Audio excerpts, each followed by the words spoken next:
Elman TV. Ricardo Willis. Kabanata 531 Ang aking lakas, walang iba pa. Matapos marinig ang pangalang Cobra Syndicate, gumawa ng desisyon si Ricardo. Isang kislap ng puot ang bumungad sa kanyang mga mata. Alam niyang hindi siya direktang makakaganti sa pamilya Willis, ngunit may magagawa siya tungkol sa kanilang suportadong puwersa. Oras na para dahan-daang bawiin ang ilang interes. Sa sandaling ito, nagpatuloy si Moises, medyo kakaiba ang bagay na ito. Tulad ng alam mo, ang Goldheart Moon District ay isa pang umuusbong na poison zone sa mundo, bukod sa triangular area malapit sa Southeast Gorge. Ito ay matatagpuan din sa border area, sa pagitan ng tatlong bansa.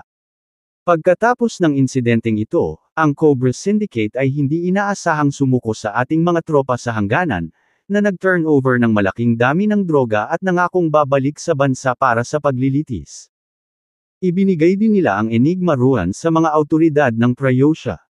Bilang kondisyon, gusto nila upang humingi ng asylum sa loob ng ating militar at sama-samang harapin ang Fierce Talon at ang organisasyon ng Luha ng Diyos na kanilang inupahan. Tumango si Ricardo at sinabing, "Hey, baka natatakot sila sa kamatayan. Kung tutuusin, baka may kumikislap na pag-asa kung babalik sila at kusang sumuko. Ngunit kung hindi nila makayanan ang puwersa ng Fierce Talon at ang Luha ng Diyos, malamang na makamit ang isang malagim na wakas." Tumango si Moises bilang pagsang-ayon, iyon marahil ang kanilang pagsasaalang-alang. Ang kasalukuyang sitwasyon ay nagpadala na ang mga Luha ng Diyos ng mga tao at nagkaroon ng isang pakikipaglaban sa ating militar at sa Cobra Syndicate, ngunit naitaboy natin sila. Ito ay isang magastos na tagumpay, na nagdulot ng makabuluhang mga casualty sa magkabilang panig. Nababahala kami na ang Fierce Talon at ang mga Luha ng Diyos ay hindi madaling sumuko, lalo na kung isa sa alang-alang na ang Luha ng Diyos ay maaaring magpadala ng mas malakas na mga eksperto sa oras na iyon. Ang sitwasyon ay maaaring maging lubhang mapanganib ipadala ng maaga ang Dragon Sword Brigade, kasama ang mga practitioner na tulad mo, para matiyak na makokontrol natin ang mga guho. Sa puntong ito, makahulugang sinabi ni Moises, ayon sa katalinuhan, ang mahiwagang pagkawasak na iyon ay may mga pagkakataong kapaki-pakinabang sa mga practitioner. Kung sasali ka sa misyon na ito, natural na magkakaroon ka ng karapatang tuklasin ang site. Kaya, Ricardo, ano sa palagay mo ngayon? Ilang beses umubo si Ricardo at same time na sinabi, "Mr. Wagner, wala akong pakialam sa mga pagkakataon o kakulangan nito.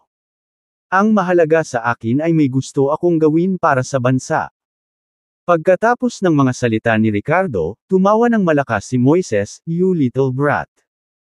Naniniwala lamang si Moises na si Ricardo ay pupunta para sa mga guho, hindi alam na ang tunay na layunin ni Ricardo ay ang Cobra Syndicate. Matapos magbigay ng ilang karagdagang tagubilin, pinabayaan ni Moises si Ricardo na umalis. Napagkasunduan nilang magkita kinabukasan, at sasama si Ricardo sa misyon. Matapos makipaghiwalay kay Moises, gumawa si Ricardo ng dalawang tawag sa telepono, isa kay Miranda at isa kay Nora. Bandang 4:00 na ng hapon. Dinadala pa rin ni Simeon si Nora upang bisitahin ang parke, habang tinatalakay ni Miranda ang pakikipagtulungan kay Hazel. Pinuntahan muna ni Ricardo si Nora at saka tumuloy sa business hotel para makipagkita kay Miranda. Nang gabing iyon, nasa suite sila ng hotel kung saan sila naka-station sa Lilonyo. Halos maghapong pinaglalaroan ni Nora si Simeon, at ngayong nawala na ang excitement niya ay nakatulog na siya sa kwarto. "How was your day? Nagawa mo bang ayusin ang mga bagay-bagay para kay Eric?"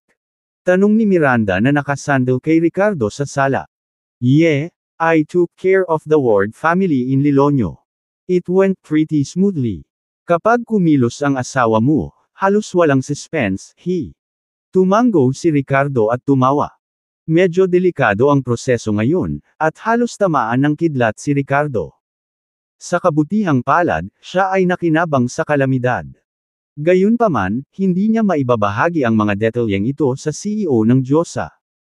Mag-aalala lamang ito sa kanya ng hindi kinakailangan. Sa sandaling ito, tumingin si Miranda kay Ricardo at napansin ang pagbabago nito. Pakiramdam niya ay tila lalong hindi maarok si Ricardo, na naglalabas ng hangin ng malalim na gravity na nagbigay sa kanya ng hindi maipaliwanag na pakiramdam ng seguridad. Nagkaroon din ng kapansin-pansing pagbabago sa kanyang hitsura. Napansin ni Miranda ang balat niya. Tila nagtataglay ng isang uri ng malakristal na ningning. Ito ay makinis, ngunit hindi maislan sa isang pambabae na paraan. Mayroon itong isang tiyak na texture, na nagbibigay kay Ricardo ng kakaiba. Alindog. Ang bastos na ito. Parang mas gamwapo pa, parang sumailalim sa kumpleto. Pagbabagong anyo. Ricardo, ano ang lakas mo ngayon? Curious na tanong ni Miranda. Ngumiti si Ricardo at sumagot, kakabreak ko lang sa Golden Core Realm. Anong problema? Tumingin si Miranda kay Ricardo na baka sa mukha ang pananabik. Kailan ba ako aabot sa ganoong level? Minsan, pakiramdam ko, magkaiba talaga tayo ng mundo. Ang lakas mo lang ang titignan ko. Nang marinig ito, saglit na natigilan si Ricardo at walang imak na umiling. Why would you think that way? Hindi rin ba ako galing sa mundo ni Nora? Ang lakas ko lang naman ang silbi para protektahan kayong dalawa. Lumitaw ang magagandang dimple sa mukha ni Miranda habang bahagyang nakapout si Ricardo. Thirst. Smooth talker. Nang marinig ang kanyang mga salita, isang pakiramdam ng tamis ang bumalot sa kanyang loob. Napaisip siya, kailan pa naging kasiya siya ang bastos na ito. Napatingin si Ricardo sa CEO ng Diyosa sa sandaling ito at nakaramdam ng matinding pagnanasa. Si Miranda, na kadalasang malamig at nangingibabaw, ay nagpakita na ngayon ng pagiging mapang-akit na maaaring maakit ang sinuman. Ito ay halos nakamamatay. Nakakalasing ang kanyang dimples, at kahit na hindi umiinom ng alak si Ricardo, naramdaman niyang lasing siya. Sa sumunod na sandali, bumangon siya sa sofa at lumuhod sa harap ni Miranda, ang isang tuhod ay nakadapa. Tingnan mo, ngayon ako ang tumitingin sa'yo. Habang nagsasalita siya, marahang itinaas ni Ricardo. Isa sa napakaganda at nakakaakit na mga paa ni Miranda, maingat na iniyakap ito sa kanyang mga kamay. Honey, naka-high heels ka at nag-attend sa conference na iyon ngayon, at naging busy ka rin sa business negotiations. Siguradong pagod ka, no? Shall I you off? Masahe. Naramdaman ni Miranda ang kanyang paa na nakahawak sa kanyang mga kamay, hawak ng isang pares ng mainit na palad, dahilan upang bahagyang manginig ang kanyang katawan. Isang mapang-akit na pamumula ang lumitaw sa kanyang mga pisngi, at kasabay nito, nadama niya ang pakiramdam ng pag-aalaga. Kaya, pinigilan niya ang kanyang panloob na pagkamahiyain at hindi hinayla ang kanyang paa. Mahina lang siyang bamulong, ma'am. Sa katunayan, ang kanyang kasalukuyang lakas ay nagkaroon. Umabot na sa kalagitnaan ng yugto ng lakas ng transmutasyon. Sa kanyang pangangatawan, nakakapagsuot siya ng mataas na takong sa loob ng isang linggo nang hindi napapagod. Ngunit naramdaman ni Miranda na sa wakas ay natutunan na nitong pasayahin siya kaya bibigyan niya ito ng pagkakataon. Sumunod ay nanatiling nakahalukip-kap si Ricardo, binigyan ng Diyos ang CEO ng moderate foot massage habang nagtatanong tungkol sa commendation ceremony na naganap ngayon. Kabanata 532 may ibang darating. Kalaunan ay dinala ni Miranda ang kanyang pakikipagtulungan kay Hazel. Ricardo, ang partnership na napag-usapan natin ngayon ay may kinalaman din sa mga teknikal na aspeto. Sa tingin ni Hazel na ang research and development team ng Lowe's Pharmaceutical ay napaka-impressed at gustong makipagpalitan ng teknolohiya sa aming kumpanya. Pinag-uusapan ko pa rin ito sa kanya at hindi pa direktang sumasang-ayon. Sa puntong ito, kumikinang ang mga mata ni Miranda habang nagpatuloy, lahat ng mga gamot na iyon ay likha mo, kaya ikaw ang tunay na R&D personnel sa aming kumpanya. Kaya naman gusto kong humingi ng opinyon mo bago magdesisyon. Pero ang gusto ko na kahit na ang kumpanya ni Hazel ay naitatag kamakailan, nakamit na nila ang ilang mga tagumpay sa pananaliksik sa mga sakit na genetic bukod dito, ang kanilang tagapagtaguyod ay ang pamilyang Beckman, isang malaking conglomerate na pag-aari ng pinakamayayamang tao ni Slockmore. Ang pag-abot sa isang kasunduan sa kanila ay magiging malaking kahalagahan para sa buong Lowe Group.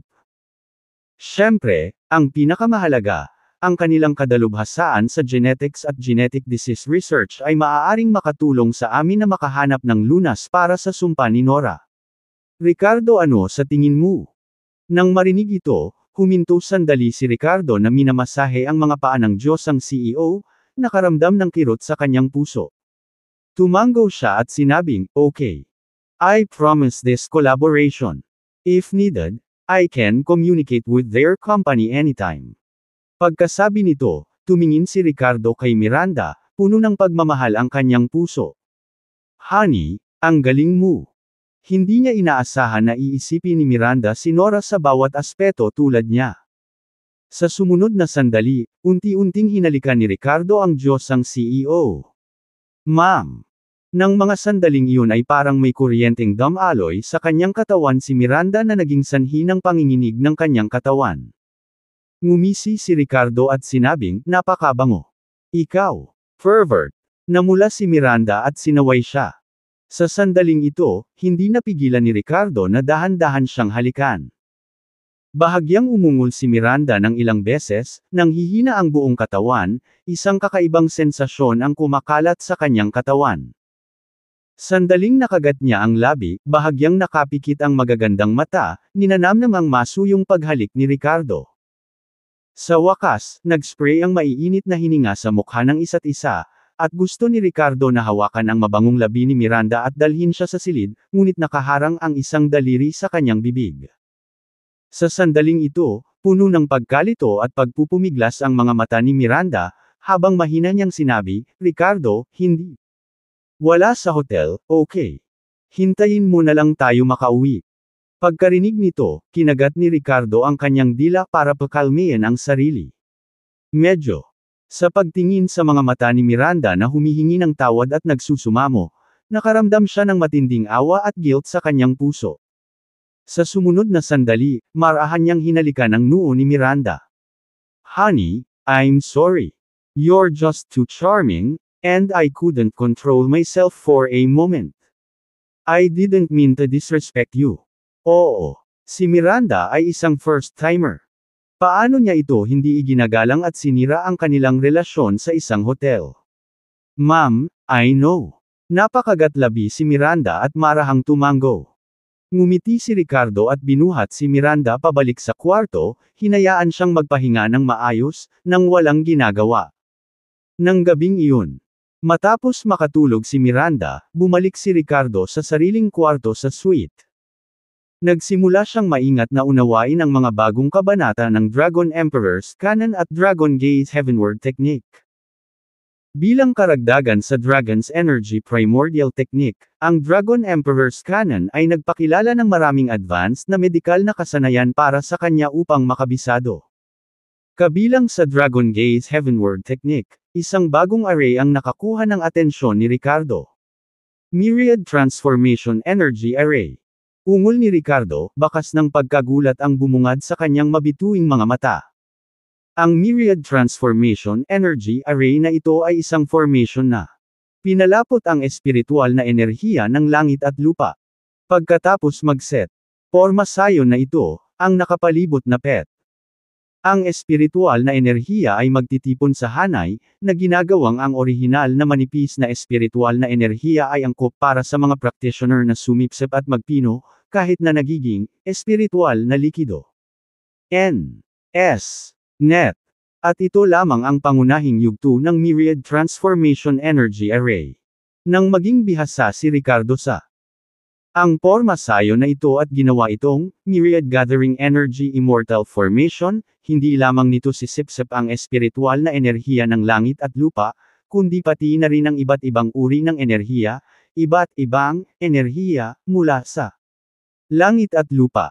Pag-aari ang nilalaman sa N.S. Net.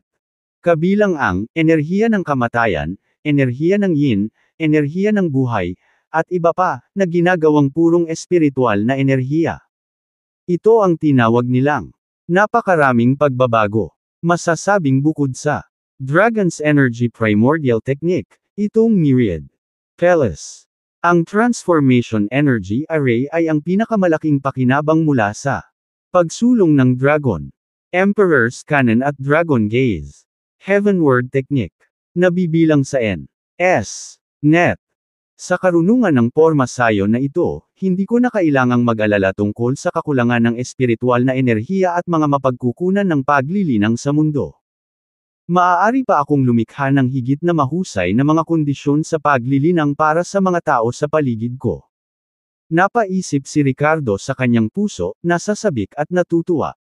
Sumunod, sinamahan ni Ricardo sina Nora at Miranda at nagkaroon ng magandang oras sa Lilonyo sa loob ng isang araw. Kinaumagahan. Isang dedikadong sasakyang militar ang dumating sa pasukan ng hotel na tinutuluyan ni Ricardo. Pagkatapos sumakay sa kotse, maginhawang dinala si Ricardo sa isang training ground sa Lilonyo Military District.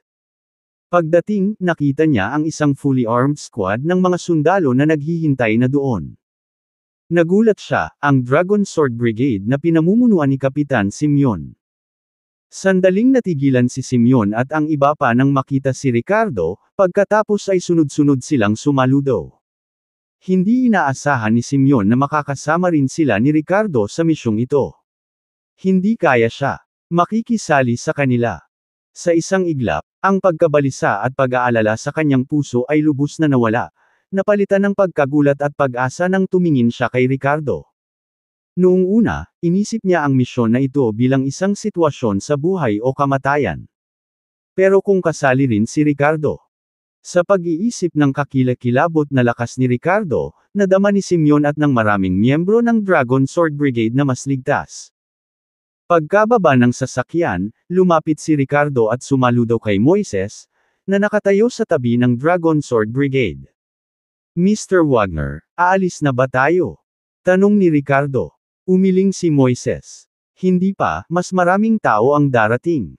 Habang sila ay nagsasalita, ilang armadong helicopter ang lumipad at dumaong sa training ground. Kasunod nito, bumaba mula sa mga helicopter ang isang grupo ng mga katulad na ganap na armadong tauhan. Mula sa aura na kanilang pinalabas, malinaw na ang mga taong ito ay hindi mas mahina kaysa sa Dragon Sword Brigade, at marahil ay mas malakas pa. Maliwanag, sila ay mga mandirigma na nasa larangan ng digmaan, na nakaranas ng mga labanan sa buhay at kamatayan. Nangunguna sa kanila ang isang matangkad na binata na nagmumula sa isang matalim at malamig na aura. At sa tabi ng binatang ito, may isang figure na nakakuha ng atensyon ng lahat. Ito ay isang babae, isang hindi kapani-paniwalang magandang babae. Phoebe. Mukhang nagulat si Ricardo. Cameron. The Mighty Sky War God, nandito din siya. Kabanata 533 Hindi kailangan ng iyong awa. Napatingin si Ricardo sa binata na nangunguna sa grupo, at nahadyap ng kanyang bahagyang singkit na mga mata ang isang napakagandang dalaga na nakaputing damit, walang kapantay ang kagandahan nito. Isang bakas ng pagkagulat at bahagyang lamig ang bumungad sa kanyang mabituing mga mata. Hindi ba siya si Phoebe, ang magandang dalaga ng Hogpid Sect? Anong ginagawa niya dito? Hindi kaya kasali rin siya sa misyong ito. Ilang saglit na nakatitig si Ricardo kay Phoebe, sa loob-loob na pagkamangha. Tila ang pagkakaroon ng suporta ng isang nakatagong sekta ay talagang nagbigay ng higit na mataas na mga kondisyon para sa paglilinang sa lahat ng aspeto. Nakapagtataka na ang batang may bahay na ito ng Hogpid Sect ay umabant mula sa kalagitnaan ng core formation hanggang sa unang yugto ng Golden Core mula noong huli silang nagkita. At ginaisang niya ang katangian ng Yellow, isang advanced na konstitusyon. Dapat kong sabihin, ang bilis ng kanyang paglilinang ay kapansin-pansin. Sa bulalas ni Simeon at ng iba pa, nalipat ang tingin ni Ricardo sa isang matangkad at kahangahangang binata na may matalas at marilag na aura, na parang espada. Iyan ba ang Mighty Sky War God, Cameron? Naabot na rin ba niya ang rurok ng huling yugto ng core formation? Sa mga ordinaryong sinaunang martial na pamilya, siya ay walang alinlangan na magiging isang pambihirang figure. Hindi nakakagulat na siya ay naging isang maalamat na Diyos ng digmaan sa hukbo ng Pryosya sa loob lamang ng ilang taon. Noong nakaraan, binanggit ni na Simeon at Stephen na ang Mighty Sky War God na ito ay hindi bababa sa isang Divine Realm powerhouse. Ngunit tila higit pa siya doon. Sa pagkakataong ito, tila naramdaman ni Cameron ang titig ni Ricardo at muling tumingin sa kanya. Isang malamig na liwanag ang kumislap sa kanyang matatalas na mata, at isang mahinang singhot ang kanyang pinakawalan. Sa kabilang banda, si Phoebe, nang makita si Ricardo, ay nagpakita rin ng pagtataka. Hindi niya inaasahan na makakaharap siya rito. Sa pag-iisip tungkol sa mga hinaing na dinanas niya sa kanyang mga kamay sa panahon ng personal na pagsubok, hindi napigilan ni Phoebe ang pagngangalit ng kanyang mga ngipin. Sa sumunod na segundo, bahagyang itinaas niya ang kanyang maselang baba, bakas ng provocation sa kanyang mga mata. Mr. Hernandez, long time no see. Nakangiting bati ni Moises kay Cameron. Magalang na binati siya ni Cameron, Mr. Wagner. Sa likod ng mighty Sky War God na ito, isang grupo ng mabangis at determinadong mandirigma ang sumunod. Ang mga taong ito ay pawang miyembro ng Skyguard Battalion, mga ganap na elite na nakipaglaban kasama ni Cameron sa larangan ng digmaan at nakaligtas. Ang Skyguard Battalion ay maaaring ituring na personal na hukbo ni Cameron, na may mabigat na kapangyarihang labanan. Pagkatapos makipagpalitan ng pagbati kay Moises, ipinakilala ni Cameron si Phoebe.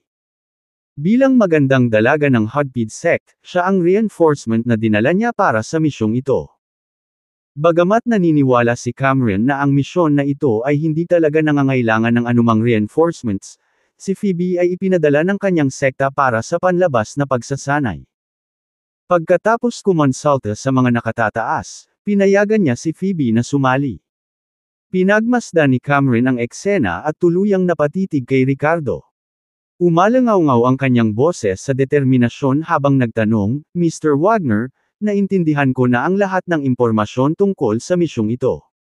Sa tulong ng aking Skyguard Battalion at ni Phoebe, kailangan pa ba natin ng iba? Nang marinig ito, huminto sandali si Moises. Tumingin siya kay Cameron, pagkatapos ay kay Ricardo, nakakunot ang noo habang nagtanong, Cameron, another person means additional strength. Is there any conflict between you and Ricardo? Walang pakialam na tumawa si Cameron, minsan niyang pinatay ang isang pinsan ko. Bagamat medyo mayabang ang pinsan ko at karapat-dapat sa kanyang kapalaran, dahil na-encounter ko na ang mamamatay tao, hindi ko pwedeng hayaan na lang itong dumausdas ng walang tugon. Habang nagsasalita siya, tumingin siya kay Ricardo at malamig na sinabi, Mr. Wagner, kung pipilitin mo siyang makilahok sa misyon na ito, hayaan mo akong subukan ang kanyang lakas. Kung kaya niyang tiisin ang 3 galaw ko, aaminin ko na siya ay kwalipikado para sumama sa amin. Pero kung kulang siya sa kapangyarihan, hindi mahalaga kung nandito siya o wala, di ba? Nang marinig ito, hindi napigilan ni Moises na kumunat ang kanyang noo at lumingon kay Ricardo, nagtatanong, Ricardo, ano ang sasabihin mo? Nang marinig iyon ni Cameron, pinatay ni Ricardo ang kanyang pinsan. Win.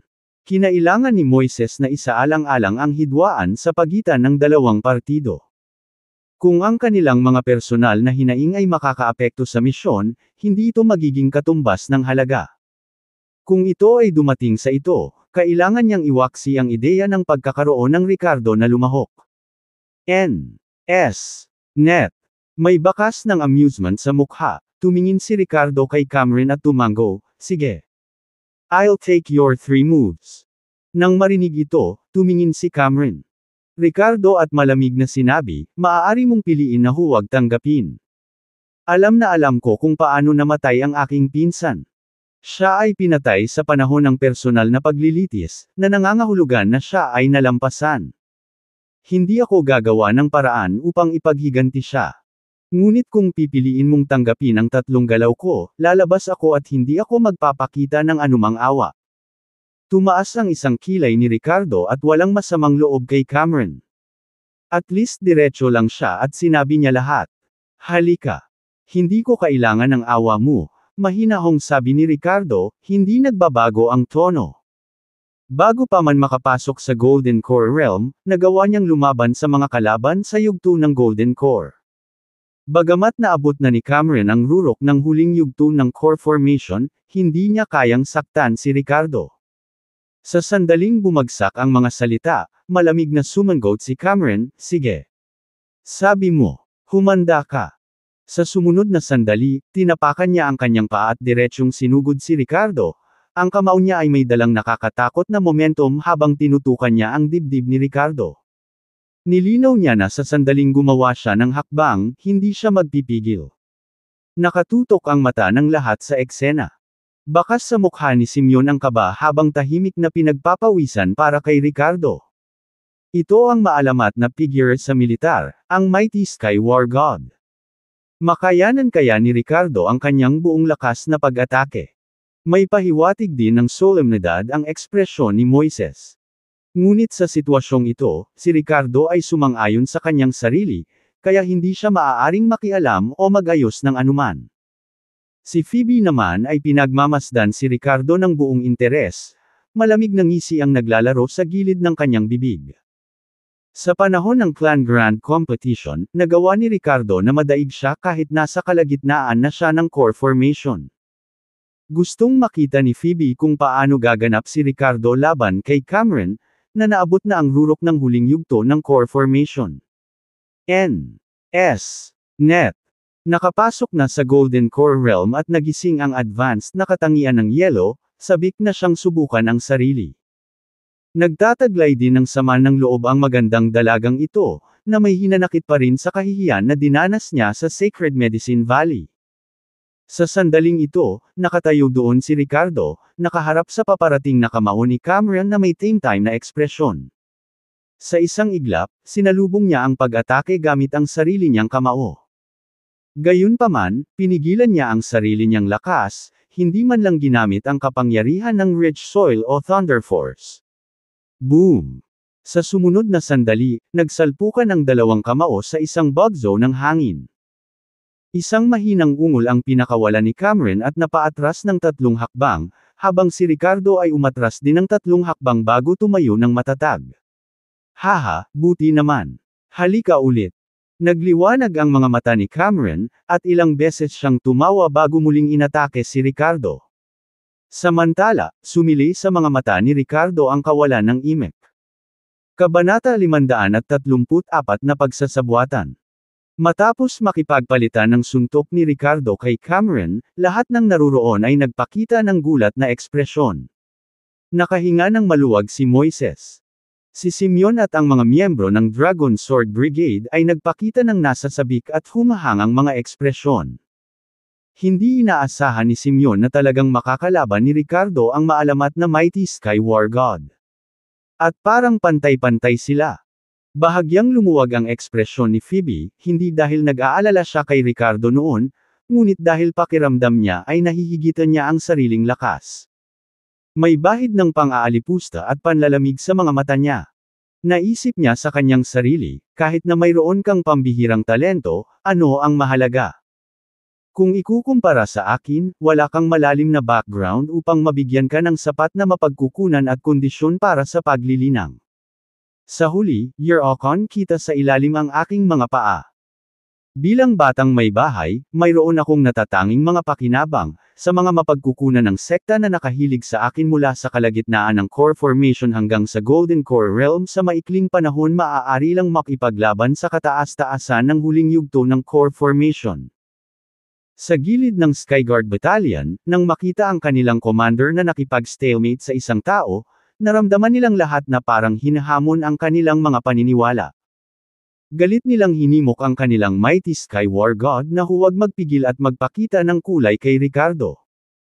Samantala, si Cameron ay nagsuot ng isang nasasabik na ekspresyon, na parabang nakaramdam siya ng labis na kasiyahan matapos makipagpalitan ng suntok kay Ricardo. Matapos ang isang malakas na sigaw, tinapakan niya ang kanyang paa at muling sinugod si Ricardo. May malakas na fighting spirit na lumulubog sa kanyang mga mata. Bilang miyembro ng Hernandez clan, hindi pa nakatagpo ng kalaban si Cameron sa kanyang mga kasamahan. Ngayon, hindi niya inaasahang nakatagpo ang isang binata na kapantay niya. Nakaramdam siya ng pananabik sa pagharap sa isang karapat-dapat na kalaban at nais niyang magkaroon ng magandang laban kay Ricardo. Gayunpaman, natahimik si Ricardo nang makita ang kinatatayuan ni Cameron. Naisip niya, bakit ka ba excited? Sa tingin mo ba pantay-pantay tayo? Ngunit maliban na lamang kung makatagpo siya ng mas malakas na kalaban, nakaugalian ni Ricardo na itago ang kanyang tunay na lakas. At saka, wala siyang anumang galit kay Cameron, kaya walang intensyon si Ricardo na lampasan ang Mighty Sky War God sa publiko. Ano man ang mangyari, malaki ang naging kontribusyon ni Cameron kay Pryosha, at ang kanyang mga aksyon ngayon ay maituturing na patas at marangal. Nirerespeto pa rin siya ni Ricardo. Dahil doon, pinigilan ni Ricardo ang kanyang lakas hanggang sa kalagitnaan ng core formation at hindi gumamit ng rich soil o Thunder Force. Muli niyang hinarap si Cameron. Sa susunod na sandali, ang kanang binti ni Cameron ay tumangay sa tiyan ni Ricardo na parang battle axe, at ganoon din ang ginawa ni Ricardo sa kanyang binti. Boom! Isang dumadagandong na tunog ang umalangaw-ngaw habang nagbanggaan ang kanilang mga shin sa hangin, na nagdulot ng malakas na shockwave. Kasunod yun ay napaatras ang dalawa. Good. Halika ulit. Matapos magpakatatag, sumigaw si Cameron at mabilis na tumalikod para ilunsad ang isa pang suntok kay Ricardo. Hindi na rin nagpapigil si Ricardo at ibinato niya ang isang suntok. Matapos ang banggaan, hiniram ni Ricardo ang puwersa para umatras ng higit sa 10 metro, pagkatapos ay tumayo roon ng hindi gumagalaw. Satisfied. Halika ulit. Bulalas ni Cameron na puno ng pananabik at pagsinta. Gayunpaman, nakatayo doon si Ricardo at mahinang umiling. Mr. Hernandez, tumigil na tayo dito. Hindi siya interesadong magpatuloy sa paglalaro. Nang marinig ito, huminto sandali si Cameron at saka nagpakita ng hindi natapos na pananabik. Ituloy na natin. Sabik niyang sabi. Natanggap ko na ang 3 galaw mo, nakangiting sabi ni Ricardo. Ngayon maglaro ang iyong. Nakaon ang mga paborito na laro. EPICPLAY. Nang marinig ito, kumunat ang noo ni Cameron at ipinakita ang isang bakas ng pagkabigo. Malinaw na hindi pa siya naging sapat kay Ricardo. Gayunpaman, sa harap ng napakaraming tao, hindi niya maibabalik ang kanyang mga sinabi. Since that's the case, aaminin kong qualify ka na sumali sa mission na ito. Tungkol naman sa pagkamatay ni Arlo, ako na ang nag-asikaso para sa kanya, kaya hahayaan ko na lang, sabi ni Cameron, winawagayway ang manggas. At tumalikod na para maglakad palayo. Ngunit sa kaibuturan niya, nakaramdam siya ng dismaya at naisip, kung alam ko lang na mangyayari ito, hahayaan ko na ang taong ito na kumuha ng 10 galaw mula sa akin. Hindi, 20 galaw. 3 galaw. Malayo ito sa kasiyahan.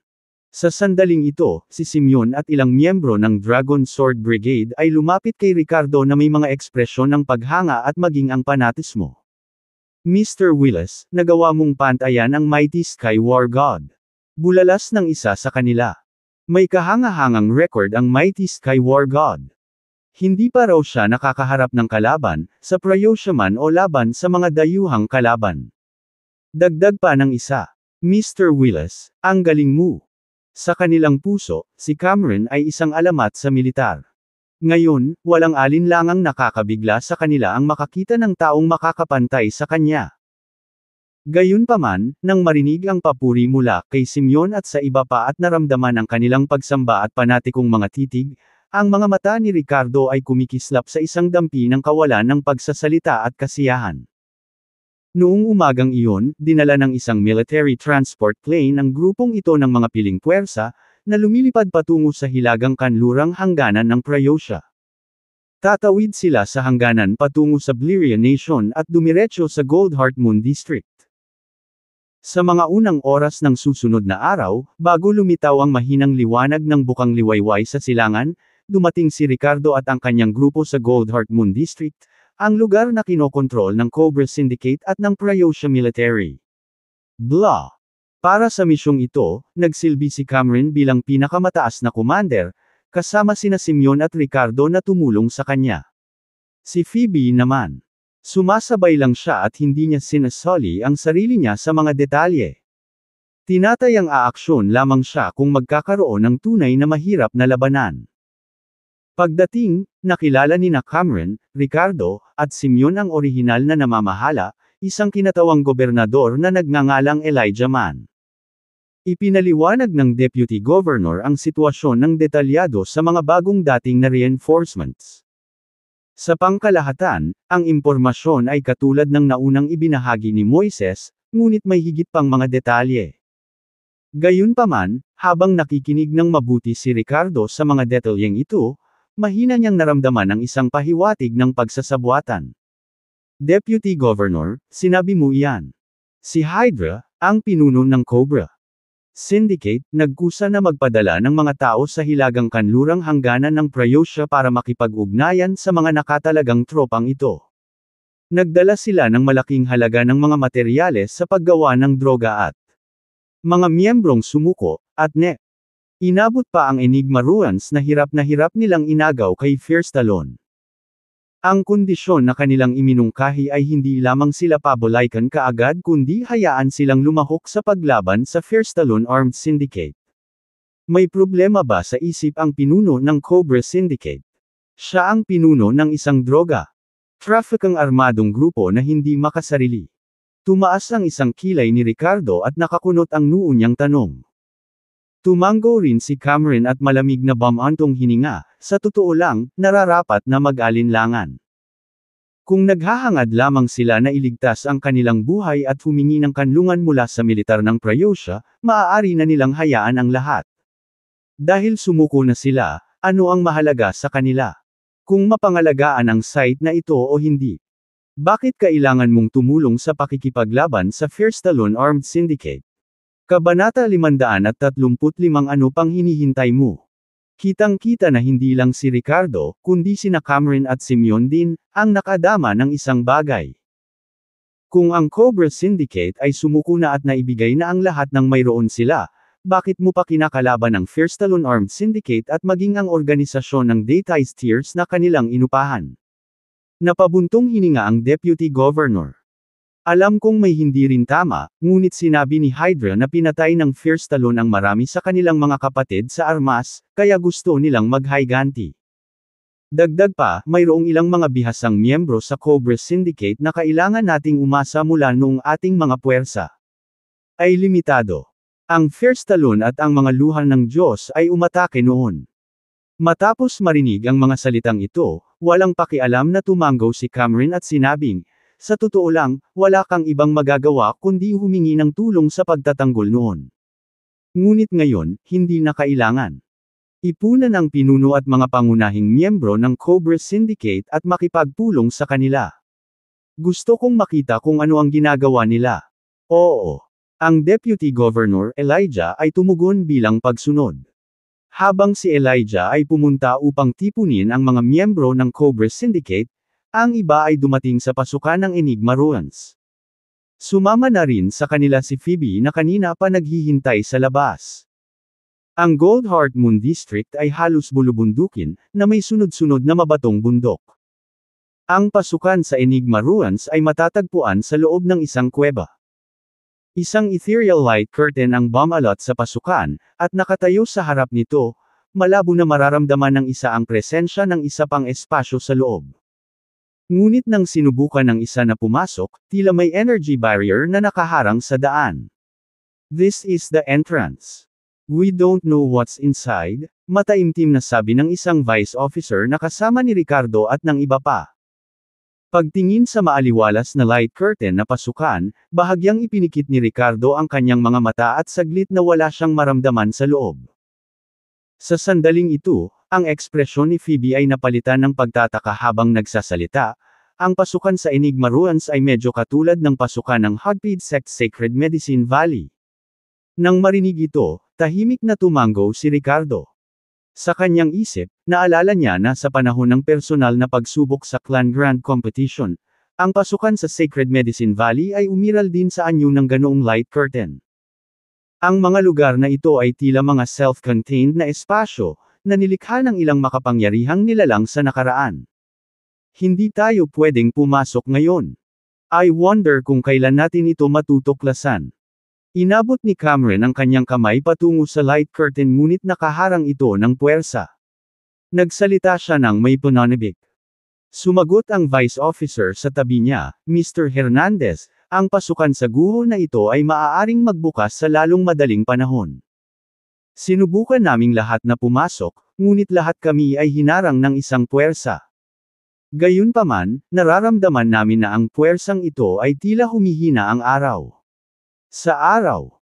Sa puntong ito, sumilay sa mukha ng vice officer ang nakaka-deprecate ng ngiti habang patuloy, noong una tayong dumating dito, napabalikwas ako noong sinubukan kong pumasok, hehe. Nang marinig ito, kapwa sina Cameron at Ricardo, pati na rin si Phoebe, ay hindi maiwasang kumurap na may kumikinang sa kanilang mga mata. Oh! Ang kapangyarihan ng entrance barrier ay humihina araw-araw. Pagkaraan ng ilang sandali, sa loob ng isang tolda sa pansamantalang kampo na itinayo sa paligid ng Enigma Ruins. Sina Ricardo at Cameron, na sinamahan ni Deputy Governor Elijah at iba pa, ay nakipagpulong sa pinuno at mga pangunahing miyembro ng Cobra Syndicate. Ang pinuno ng Cobra Syndicate ay tinawag na Hydra, ngunit iyon ay palayaw lamang niya. Ang tunay niyang pangalan ay Colt Willis. Siya ay lumilitaw na nasa edad 40, na nagpapakita ng tamad ngunit tusong aura. Nang malaman ito, isang malamig na liwanag ang kumislap sa kaibuturan ng mga mata ni Ricardo. Bisiro. Willis. Hey! Mukhang tama ang katalinuhan na ibinigay ni Summer. Dapat itong Cobra Syndicate ang puwersang sinusuportahan ng nakatagong pamilyang Willis. Nagtatag sila ng pribadong armadong grupo sa Goldheart Moon District, na nakikibahagi sa produksyon at trafficking ng mga droga. N.S. Net. Deputy Governor, ito ba ang dalawang bagong commander? Si Colt, na naghihintay sa loob ng tent, ay tumayo nang si Cameron at Ricardo ay dinala ni Deputy Governor Elijah. Tanong niya na may ngiti sa labi. Talaga? This person is. Tumango si Elijah at ipapakilala na sana si Ricardo at ang iba pa. Gayunpaman, pinutol siya ni Cameron sa sandaling ito. Ang pinakabatang gwapong figure sa kasaysayan ng Pryussia ay nagwagayway ng kanyang kamay at sinabing, hindi na kailangang ipakilala ako sa kanila. Itinuro ang mga upuan sa loob ng tent, ang walang ekspresyon na mukha ni Cameron ay hinarap si Colt at ang iba pa, na nagsasabing, everyone, have a seat. You can call me Cameron. Just know that, from now on, I am the highest authority here. Now, may ilang mga katanungan para sa iyo, at dapat mong sagutin ng totoo kung hindi, ikaw ang magdadala ng mga kahihinatnan. N.S. Net. Habang nagsasalita si Cameron, biglang naging matalim ang kanyang mga tingin, humampos kay Colt at sa iba pa na parang dalawang matalim na espada. Napataas ang isang kilay ni Ricardo at hindi maiwasang maramdaman na bagay sa kanyang panlasa ang paraan ng paggawa ni Cameron. Si Colt at ang kanyang mga kampan ay hindi napigil ang magkunot ang kanilang mga kilay habang pinagmamasdan si Cameron. Isang pahiwatig ng kadiliman ang bumungad sa kanilang mga mata. Kumunot ang noo ni Colt, pagkatapos ay pilit na ngumiti sa kanyang mukha at sinabing, natural. Cameron, anuman ang gusto mong itanong, tiyak na sasabihin ko ang totoo at wala akong pipigilan. Tumango si Cameron, casual na hinayla ang isang upuan at naupo, nagtanong, sabihin mo sa akin, bakit ka pa nananatili rito at tumutulong sa pakikipaglaban sa Firestone Armed Syndicate? Nang marinig ang tanong na ito, huminto sandali si Colt, pagkatapos ay nagpakita ng malungkot na ekspresyon at sinabing, dahil may matinding sama ng loob sa pagitan ng Firestone Armed Syndicate at ng ating Cobra Syndicate. Pinatay nila. Enough. I don't want to hear you talk about this. Let me make it clearer. Tell me, what is your purpose in delaying time here? Bakas sa ekspresyon ng mukha ni Cameron ang panlalamig habang nagtatanong sa malamig na tono, sa madaling salita, ano pa ang hinihintay mo?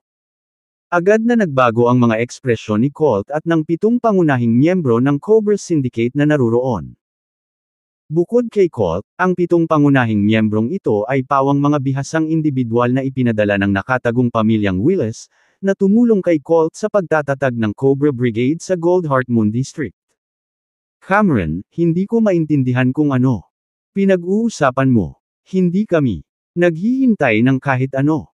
Gusto lang naming ipaghiganti ang mga kapatid namin na namatay sa kamay ng Firestone. At talagang gusto naming tumulong na protektahan ang mahiwagang pagkawasak na ito para sa aming mga tao sa Pryussia. Isipin kung ito ay mahulog sa kanilang mga kamay, hinding-hindi ako mapapahinga kahit sa kamatayan. Puno ng kalungkutan at galit ang mukha ni Colt habang siya ay nagsasalita ng buong Tame Time. Net. Nang bumagsak ang kanyang mga salita, malamig na sumangot si Cameron at isang mapanganib na tingin ang lumitaw sa kanyang mukha. Mukhang tumutugon ka lang kapag nahaharap sa puwersa. Tama ba? Kailangan ko bang gumamit ng ilang pamamaraan para makapagsalita ka ng totoo? Kabanata 536 na malaki o maliit, hindi makatakas. Nang marinig ang mga salitang ito, nagdilim ang mukha ni Colt, at naging malamig ang kanyang tingin. Cameron, anong gusto mo? Malamig na bumantong hininga si Cameron, ano ang gusto ko? Dahil hindi ka magsasalita ng totoo, kailangan kong pilitin ito mula sa iyo.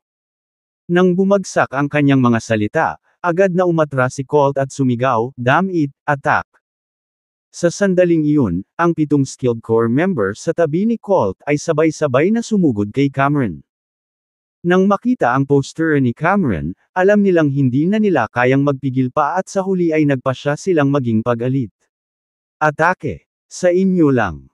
Ngumisi si Cameron, bakas sa mukha niya ang pang-aalipusta, at sumuntok. Boom!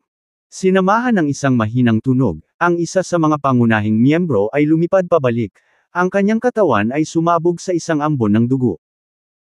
Nang masaksihan ang eksenang ito, nagulat ang natitirang mga pangunahing miyembro at agad na tumalikod ang dalawa sa kanila, kinaladkad si Colt kasama nila, sinusubukang sirain ang tolda at makatakas. Bumantong hininga si Cameron, madaling ipinadala ang iba pang 4 sa ilang mga galaw, at hahabulin na sana sila. Ang mga bihasang individual na ito na nakatalaga sa panig ni Colt ay sapat na makapangyarihan upang mangibabaw sa sekular na mundo. Gayunpaman, sa pagharap kay Cameron, na nasa tuktok ng yugto ng core formation, malinaw na hindi sila magkatugma. Kung hindi nila matatakot ang mga bihasang individual mula sa organisasyon ng Daytime Steers na dinala ng Firestone Armed Syndicate. I'll go. Don't kill them all. What's the point of asking then? Sa sandaling ito, nauna si Ricardo kay Cameron at hinabol si Colt at ang iba pa. Ang bilis ay napakabilis. 10 hininga na lang mamaya. Boom! Boom! Boom! Bumalik si Ricardo kasama ang 3 na mukhang walang magawa at inihagis sa harap ni Cameron at ng iba pa. Si Colt, silang 3, ay may maputlang mukha, at ang kanilang mga ekspresyon ay lubhang malungkot. Lahat sila ay napilayan ng larangan ng elixir ni Ricardo, na naging walang silbi ang kanilang mga paa. Napatingin si Cameron sa kanilang 3, tapos kay Ricardo, nakataas ang isang kilay. You're quite ruthless too. Ang pagpatay sa kanila ay hindi sapat para sa iyo, kaya mo sila pailay. Ano pa ang magagawa natin? Dapat ba nating hayaan ang mga ordinaryong sundalo na mag-escort ng ilang bilanggo mula sa Transmutation Force at Grandmaster level?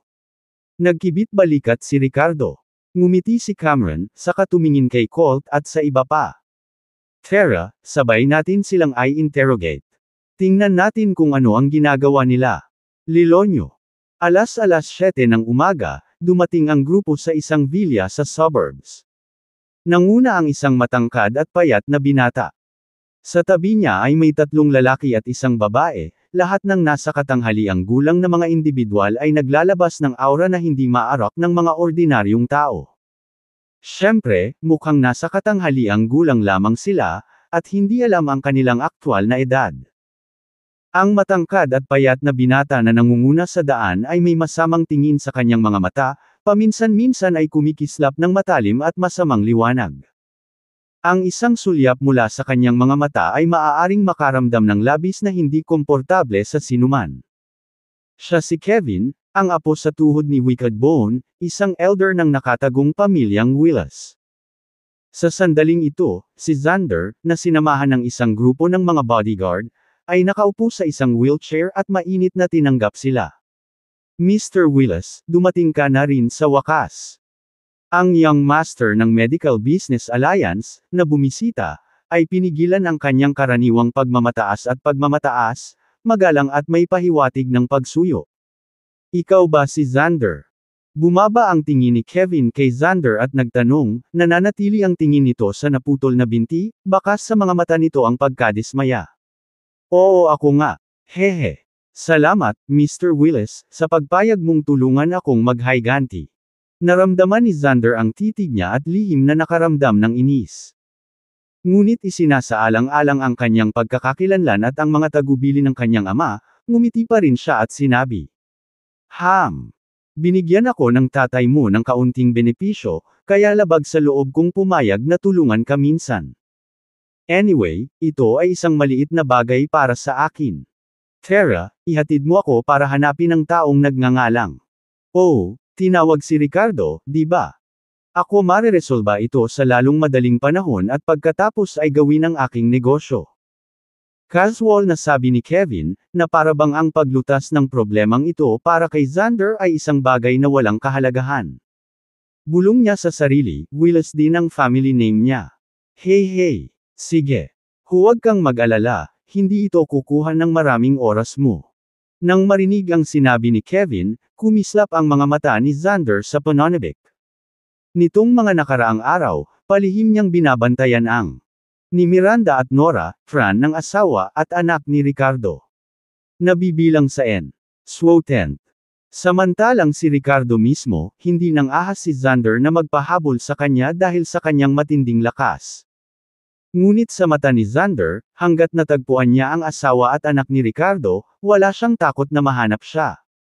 Makalipas ang 1 oras, bandang 8 a.m. Sa pagtatapos ng pambansa. Komendasyon sa natitirang kontribusyon sa Parmasyutiko Conference, ang ibang miyembro ng Lowe's Pharmaceutical ay nakabalik na sa Edolan sakay ng eroplano ngayon.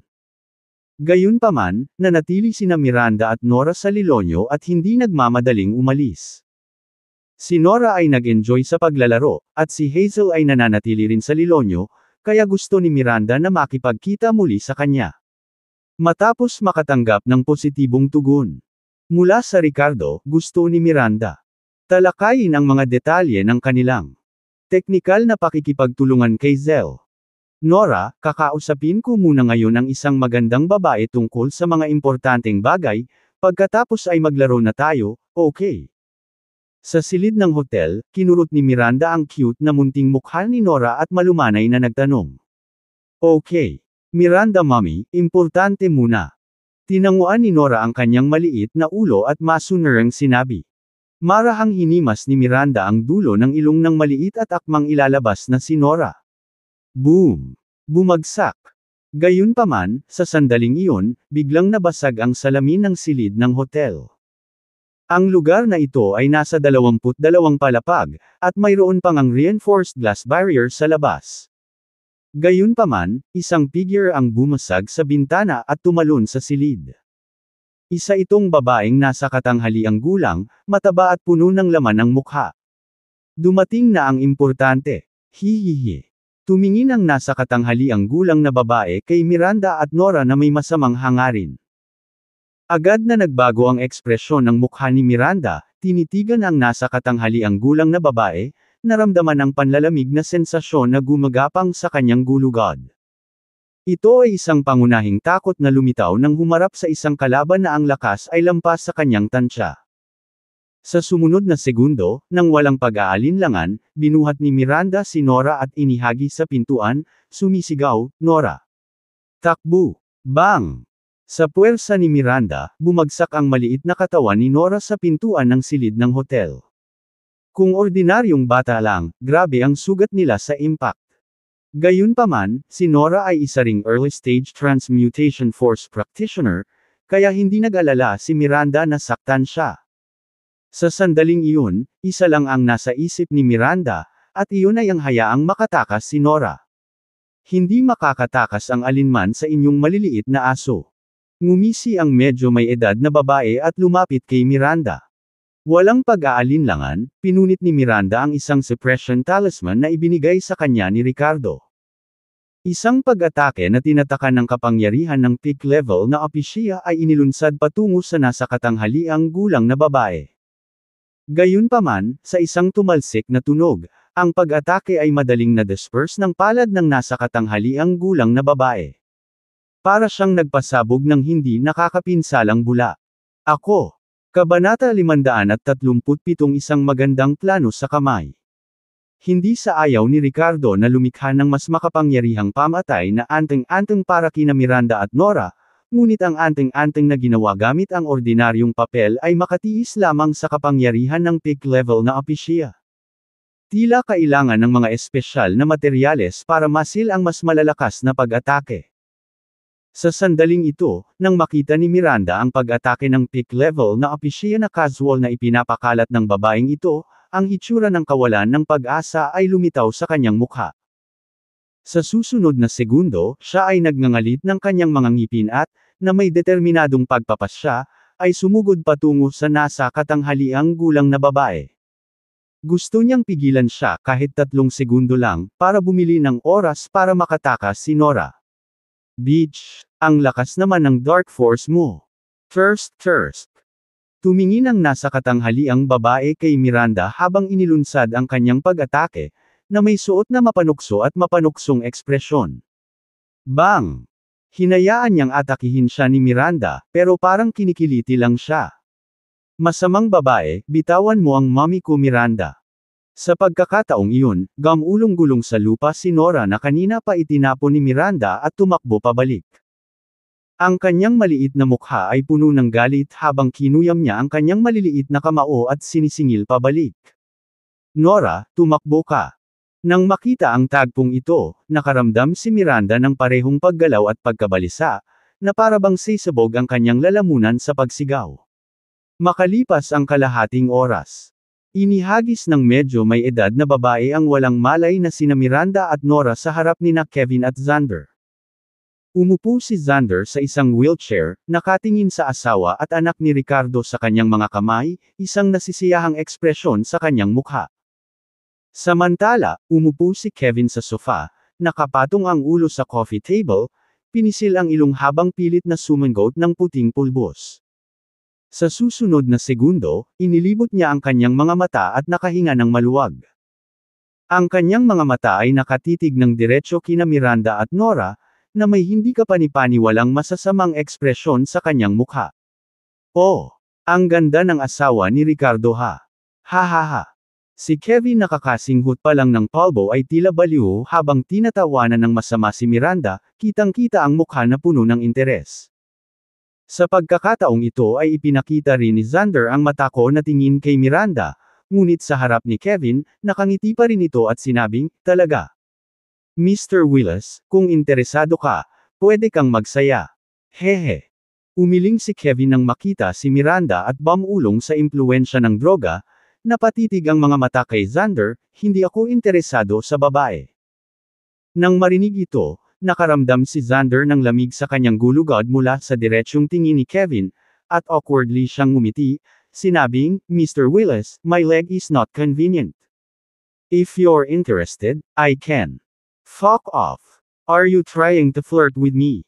You think you're handsome. To be precise, hindi ako interesado sa mga tao. Iritadong pagmumura ni Kevin. Phew. Nakahinga ng maluwag si Xander sa sinabi niya. Kung may mga espesyal na interes si Kevin, maaaring kailanganin niyang ikompromiso. Kung tutuusin, hindi niya kayang i-provoke siya at kinailangan niyang pasayahin ang apo sa tuhod ng matanda sa pamilya Willis. Sige, dalhin mo dito si Ricardo, at kapag tapos na ako sa kanya, aalis na ako. Umiling si Kevin, tinuro si Xander. Nakuha ko. Sagot ni Xander at sumenya sa katabi niyang alipors. Hinanap ng alipors si Miranda at nakita ang isang telepono, iniabot ito kay Xander. Binuklat ni Xander ang phone book at huminto sa kontak na nagngangalang, Honey. Karaniwan, hindi binibigkas ni Miranda ang salita, ngunit ito ang sinabi niya kay Ricardo sa kanyang telepono. Ang ngoni, na ito ay dapat ang bastos na si Ricardo. Kinagat ng ngipin ni Xander. Gayunpaman, nang ideal na sana niya ang numero, saglit siyang nag-alinlangan at sa halip ay ibinigay ang telepono kay Kevin. Sumilay sa kanyang mukha ang isang mapang-asar ng ngiti nang sabihin niya, Mr. Willis, how about you make the call? Ako. Oo naman, bakit hindi? Ngumuso si Kevin at casual na kinuha ang phone. Awkward na ngumiti si Xander at sinabing, Mr. Willis, please don't mention me on the call. Ahem. Pagkarinig nito, ngini siya ni Kevin si Xander, pathetic coward, takot ka kay Ricardo. Kahit nakadrug si Kevin, ang kanya. Medyo matalas pa rin ang isip. Sa katunayan, sa kanyang lakas, baliwala ang pinsala sa kanyang katawan mula sa droga.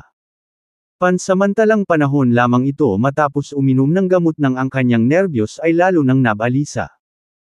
Ito ay dahil dito na si Kevin ay nagpakasawa sa kanyang sarili ng walang anumang pagpigil, at ang kanyang paggamit ng droga ay patuloy na tumaas.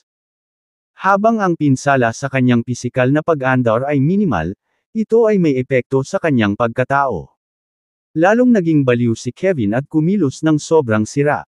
Nang marinig ang panunuya ni Kevin, napangiti si Xander ngunit nanatiling tahimik. Talagang natatakot siya sa ganti ni Ricardo. At least hanggang sa ganap na nakipagdeal si Kevin kay Ricardo, hindi siya naglakas loob na ipaalam kay Ricardo na nahuli niya ang asawa at anak. Paano kung ang walang pusong Ricardo na iyon ay tumangging sumama kahit alam niyang isa itong bitag? Ano kaya ang mangyayari sa kanyang asawa at anak? Kung umalis si Kevin at maghiganti kay Xander pagkatapos, malalagay siya sa malaking problema. Kaya naman pinatawag ni Xander si Kevin at inutusan siyang huwag banggitin ang kanyang sarili. Sa sandaling ito, sinulyapan ni Kevin si Xander na may masamang tingin ngunit hindi nakipagtalo sa kanya. To be precise, hindi man lang itinuring ni Kevin na banta si Ricardo. Kaya naman dinial niya ang numero ni Ricardo mula sa telepono ni Miranda. Samantala, sa kabilang panig. Sa loob ng kampo, si Colt at ang dalawang elite na miyembro ng Cobra Syndicate ay nakahandusay sa lupa, ganap na mulata at nasa kalungkutan. May isang pool ng ihi at dumi sa ilalim ng mga ito. Tiyak na matigas ang ulo ng tatlong ito. Kailangan nating gumamit ng mas mapuwersang paraan para kumuha ng impormasyon mula sa kanila. Iritadong sabi ni Simeon. Malamig nang umuso si Cameron, gusto ko kapag matigas ang ulo nila. Sa wakas, ipinagtapat ni Colt ang lahat, inihayag ang kanilang buong plano.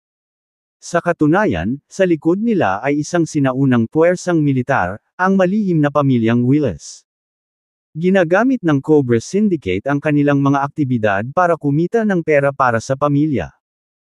Nang matuklasan nila ang pasukan sa Enigma Ruins, ang unang instinct ni Colt ay ihandog ito sa pamilya, na nagpapahintulot sa kanilang makapangyarihang mga magsasaka na galugarin at maghanap ng mga pagkakataon. Humingi sila ng proteksyon ng militar para lamang bumili ng oras hanggang sa dumating ang mga dalubhasang eksperto mula sa palihim na pamilyang Willis. Sa madaling salita, ang militar ay isang kasangkapan lamang na ginamit nila upang kontrahin ang First Stallone Armed Syndicate. Kapag dumating na ang mga makapangyarihang magsasaka mula sa pamilyang Willis, walang kahirap-hirap nilang kukunin ang mga guho mula sa mga kamay ng militar at ililigtas si Colt at ang iba pang miyembro ng Cobra Syndicate. Ang ideya ng pagsuko o pagsuko sa mga guho ay isang tukana lamang upang bumili ng oras. Pagdating ng mga makapangyarihang magsasaka mula sa malihim na pamilyang Willis, hanggat hindi nakikipagtulungan ng militar, sila ay direktang aalisin. Siguradong may pinag-isipan silang plano. Hinawakan ni Cameron si Colt sa buhok at nagsalita sa malamig na tono, na para bang gusto niya itong sampilan hanggang mamatay. Bumungad sa kanyang mga mata ang intense killing intent. Chapter 538 Hintayin mo ako. Posibleng naramdaman ang paparating na panganib, mabilis na sinabi ni Colt, ikaw. Hindi ka maaaring kumilos ng walang ingat. Mayroon akong mataas na katayuan sa malihim na pamilyang Willis. Ang aking lolo ay isang senior elder ng pamilya Willis, at ako ang kanyang pinakamamahal. Apo. Kung papatayin mo ako, ang aking lolo ay maghihiganti ng walang pag-aalinlangan. Pinaikit ni Ricardo ang kanyang mga mata at malamig na nagtanong, pag-usapan ang anumang bagay. Na-disable ko na ang field of elixir mo. Kahit na hindi kita patayin, ililibre ba tayo ng lolo mo? Ayos lang, ayos lang. I never liked cultivation anyway. At my age, I'm just at the transmutation force level, which is no different from having no power at all. I was sent by the family to accumulate wealth precisely because ay ayoko ng cultivation. Hanggat hindi mo ako papatayin, magiging maayos ang lahat. Tila natatakot si Colt na ibunyag niya ang lahat at maging walang halaga, na humahantong sa kanyang pagbitay. Kaya desperado niyang sinubukang hikayatin si Cameron, Ricardo, at ang iba pa.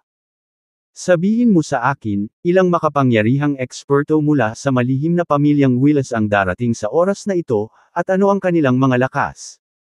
Sino ang namumuno sa kanila? Nagkatinginan sina Cameron at Ricardo, pinipigilan ang kanilang layuning pumatay at nagpatuloy sa pagtatanong. Hindi ko alam ang eksaktong bilang, ngunit talagang lahat sila ay makapangyarihang eksperto. Nangunguna sa kanila ang isang binata na nagngangalang Kevin, na may lakas ng mid-golden core stage.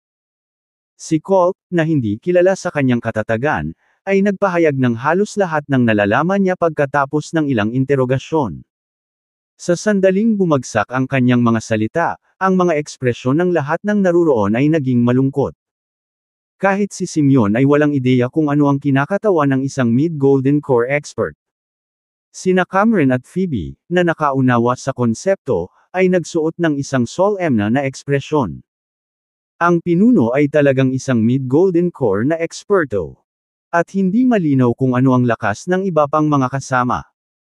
Sa sandaling ito, nang makita si Cameron at ang mga ekspresyon ng iba, si Colt ay lihim na nakaramdam ng hiya at ngumisi. Alam mo na ba ang takot ngayon? Tingnan natin kung maglakas loob kang patayin ako. Kaya ang pagpapanatiling buhay sa akin ay kapaki-pakinabang para sa iyo.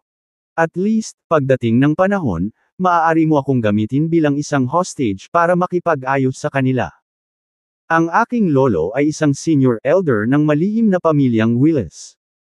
Tiyak na hindi hahayaan ni Kevin na may mangyari sa akin. Patuloy ang paghampas ni Colt habang mainit ang plansya.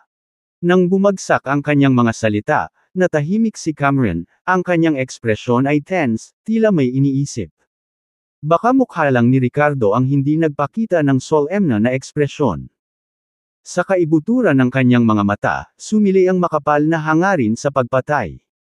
At kahit isang pahiwatig ng pag-asa at tunay na kaguluhan. Mga eksperto mula sa malihim na pamilyang Willis. Halika na.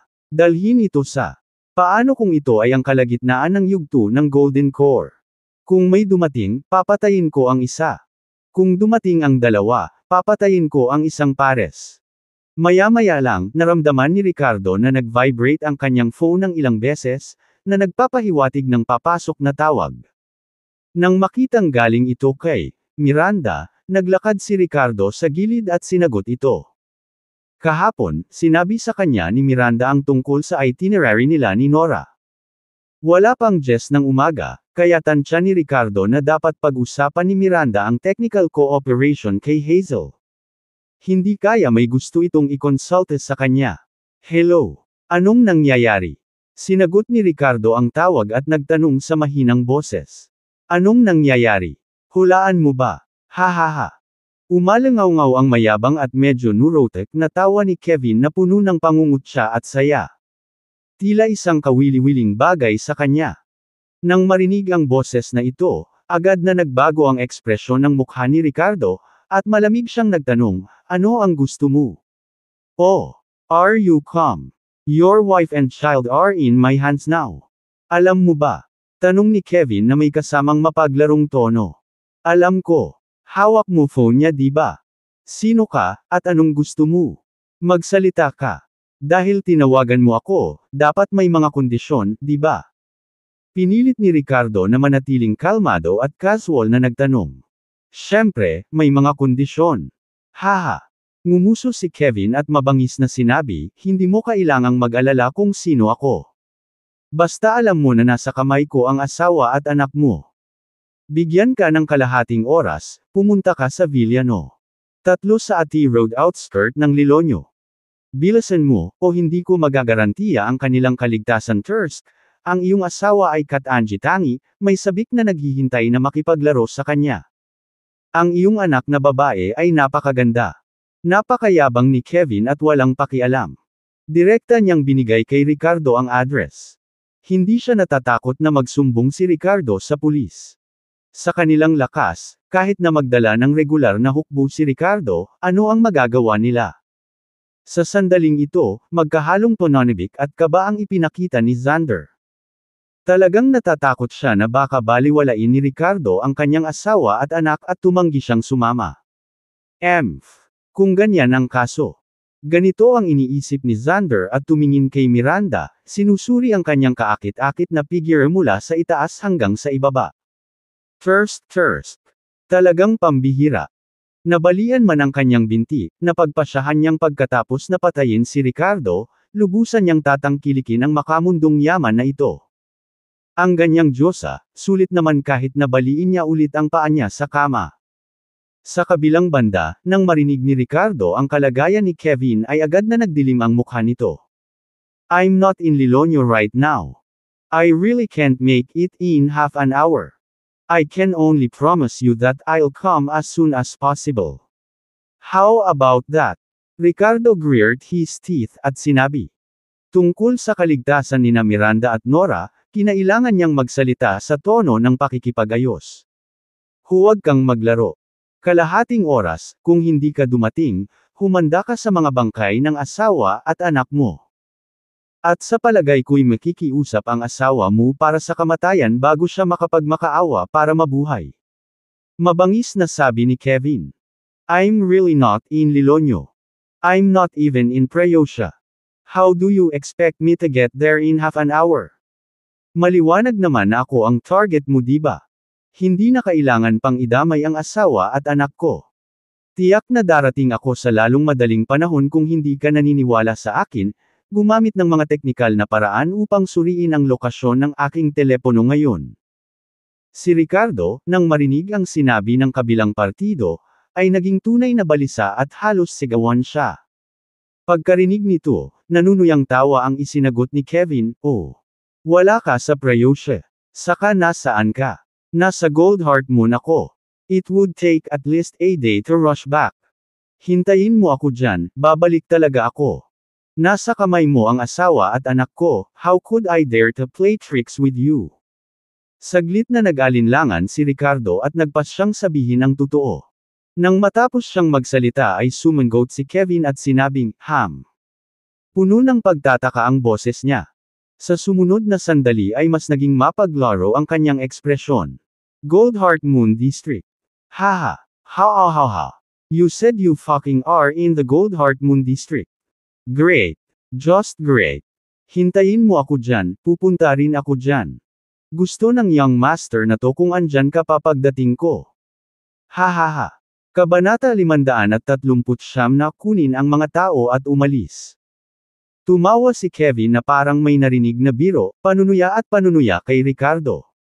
Akala niya naglalako lang si Ricardo. Ngunit ang kawawang ito ay hindi pinalad na gumawa ng isang lugar na mabibili ng ilang oras. Gayunpaman, hindi sinasadyang nabanggit niya ang Goldheart Moon District. Nagkataon na may dinadala siya doon. Naniwala si Kevin na inilantad niya ang kasinungalingan ni Ricardo. Gayunpaman, nang marinig ito, mabilis na bumaling ang isip ni Ricardo, at malabo niyang nahulaan ang isang bagay. Pupunta rin siya sa Goldheart Moon District. Sa sandaling iyon, maraming tuldok ang ikinonekta ni Ricardo sa kanyang isipan. Ang kanyang unang reaksyon ay isang biglaang pagkaunawa kung sino ang gustong saktan ang kanyang asawa at anak na babae, na ang kanyang sarili ang pinakapuntirya si Xander. Dapat siya yun. Binigyan siya ni Summer ng impormasyon tungkol sa organisasyong sinusuportahan ng nakatagong pamilyang Willis, ang Medical Business Alliance ng Coronet Delta. Kaya, makatuwiran na ang kabilang partido ay maaaring kasangkot sa mga bihasang miyembro ng nakatagong pamilyang Willis. At nagkataon, nagbanta ang kabilang partido na pupunta sa Goldheart Moon District. Ang pagkakakilanlan ng taong ito ay tila naging maliwanag. Willis ang family name mo, right? Huminga ng malalim si Ricardo at nagtanong sa malalim na boses.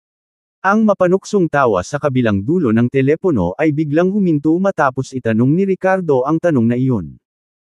Nakatingin sa kawalan si Kevin, na may hitsura ng pagtataka, at saglit na walang gumagalaw mula sa kanyang telepono.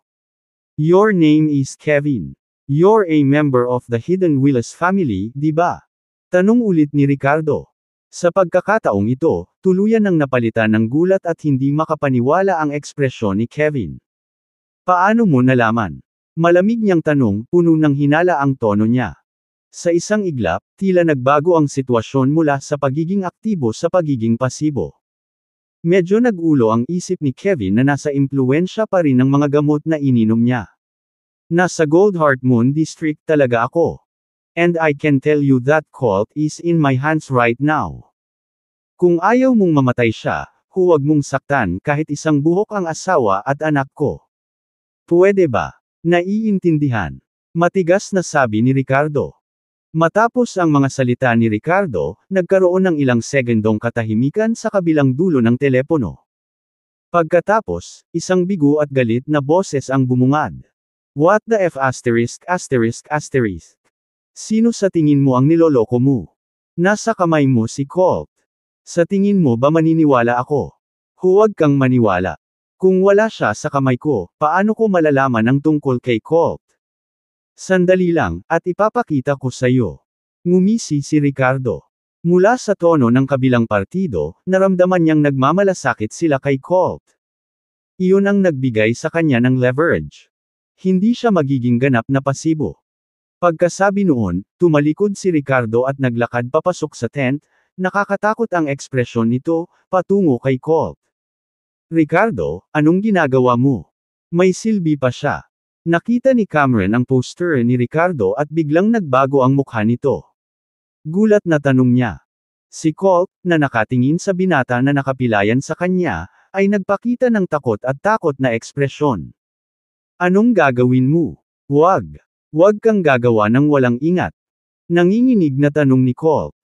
Binuhat ni Ricardo si Colt at hinarap si Cameron, sinabing, syempre, kapaki-pakinabang pa rin siya. Pagkatapos ay inilapit niya ang telepono sa bibig ni Colt at sinabi sa malamig na tono, magsalita ka. Ano? Anong sasabihin ko? Nalilito at nanginginig na tanong ni Colt. Si Kevin sa phone. Sabihin mo sa kanya na kung ayaw kanyang patayin, mas mabuting huwag siyang gumawa ng walang ingat. Malinaw na sinabi ni Ricardo ang bawat salita. Kevin. Nanlaki ang mata ni Colt sa narinig, saka sumigaw sa telepono, Kevin, ikaw ba talaga? Ako Colt. Nasa kamay niya ako ngayon. Ikaw. Please come and save me. Pagkasabi noon ay dinala ni Ricardo ang telepono. Narinig mo ba yun? Gusto mo ay record kita ng video? Tanong niya. Sa kabilang dulo ng telepono ay parang frustrated at galit ang boses ni Kevin. Ricardo. What the F*******. Nahuli mo talaga si Colt.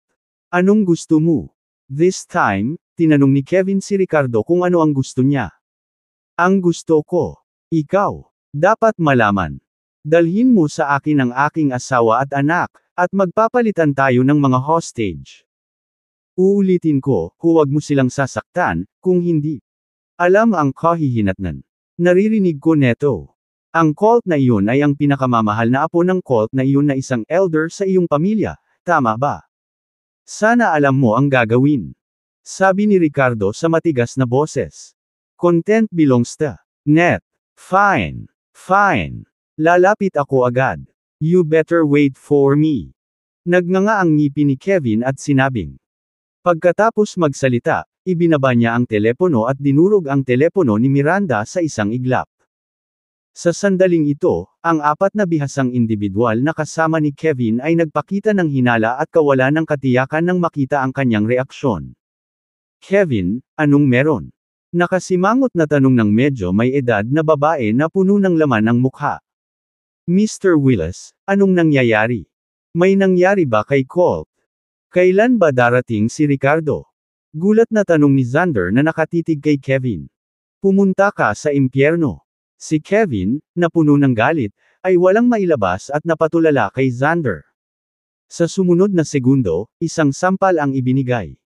Sa isang malakas na hampas, si Xander, na nakaupo sa wheelchair, ay pinalipad.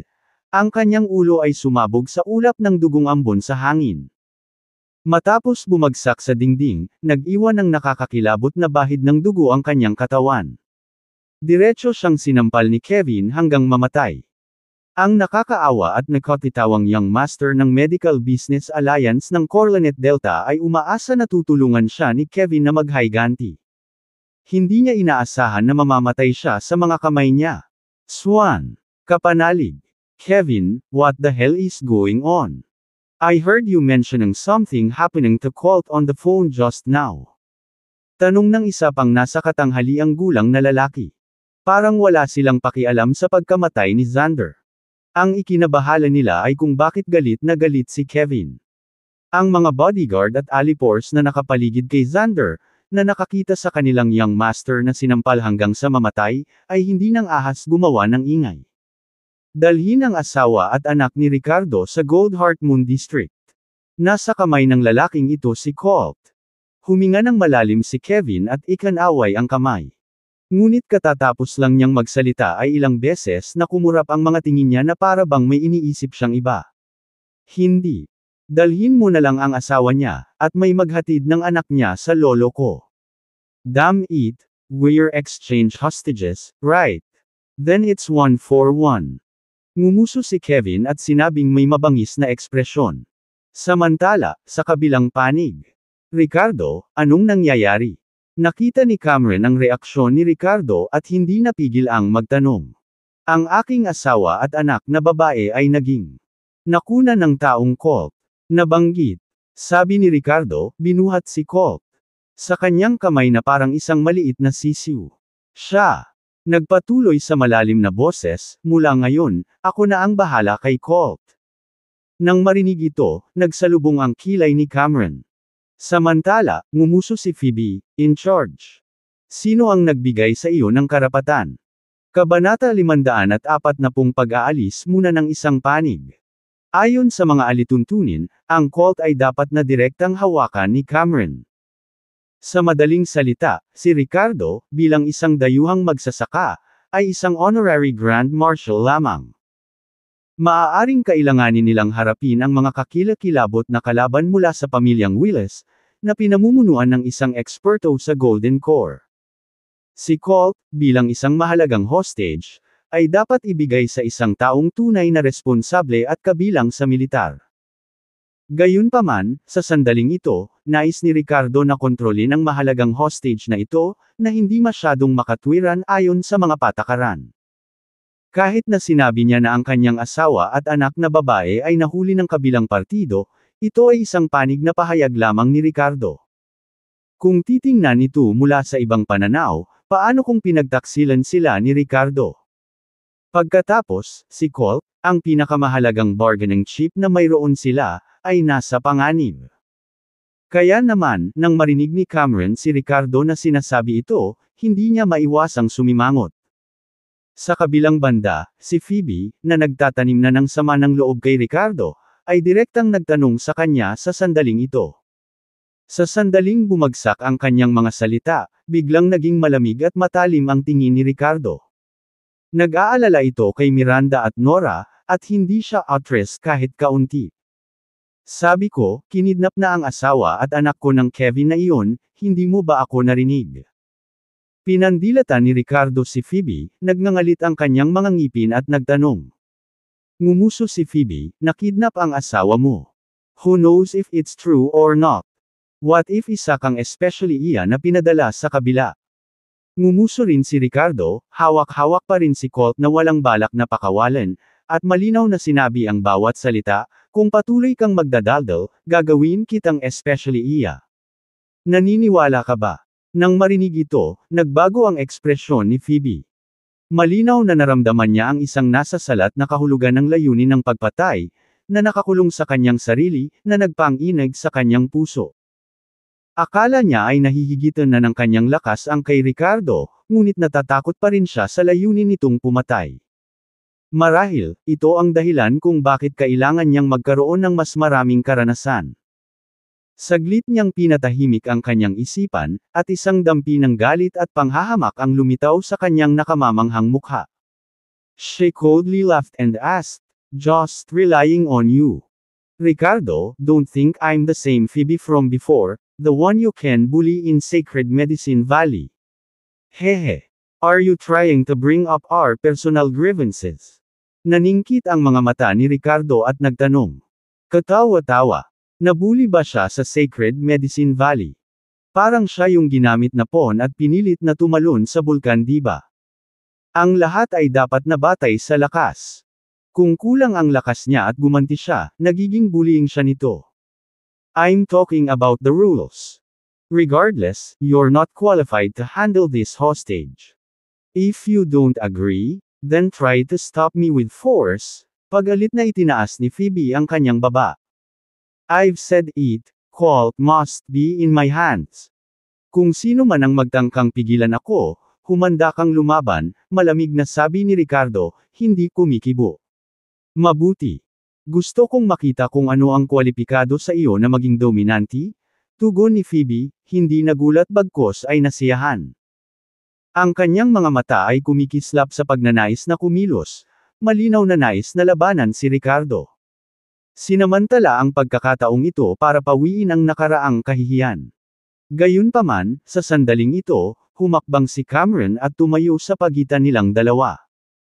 Kumunot ang noo niya, bahagyang hindi nasisiyahan, at sinabing, Ricardo, Phoebe, ano ang ginagawa mo? Dahil sabay nating isinasagawa ang misyon na ito, magkakasama tayo. Hindi pa nga tayo nakakaharap ng kalaban, at lumalaban ka na. Sa inyong sarili. Ngumuso si Phoebe, Cameron, I'm just following the rules.